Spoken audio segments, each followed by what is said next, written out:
give it up for the village. One time for the village. Because it takes a village at the end of the day to raise our children. And we've been conditioned through the decades to rely on systems. The same systems that oppress us to also care for us, teach us, develop us, and educate us. And when you take a village approach, you look deep inside and you say, I may not have all the funding, I may not have all the resources, but I have the passion, I have the heart, I have the connections. And when you do get positionality, like a CEO of an organization or ED over an organization, or sitting on a commission, and you are able to get power that you can leverage for your community, you're supposed to use it for good. You're not supposed to keep it for yourself. You're not supposed to operate in a silo, but you're saying, how can I uplift others around me that are doing the work? Because we are stronger together. And we're all serving the same children at the end of the day. When I came to Casa of Los Angeles, I realized that we have a positionality and platform like no other. We get to show up in the lives of children and mentor them and support them and help them when it comes to education and health. But we also get to show up in court and open our mouths and advocate for trauma-informed and culturally responsive outcomes for them that we know can change the trajectory of their lives. And so in seeing that and hearing the stories and knowing the outcomes that children in foster care, you can't look at our prison system and say without wondering and knowing that 70% of that population are former foster youth. You can't look at homelessness, people that are experiencing homelessness, and wonder where they're coming from. They're coming from our foster care system. There's not one issue, homelessness, poverty, environmental justice, incarceration, nothing. You can't talk about one issue without really focusing on the children in our foster care system. And for far too long, we've begged and pleaded and tried to rely on other people to solve our problems.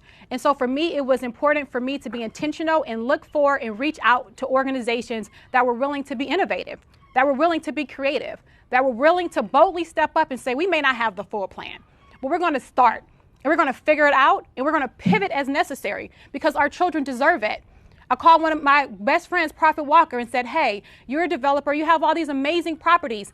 Can I borrow 6 of your units for children that are exiting the system and need immediate housing? And can you offer them reduced rent? Hell, I'll pay for it out of my own pocket.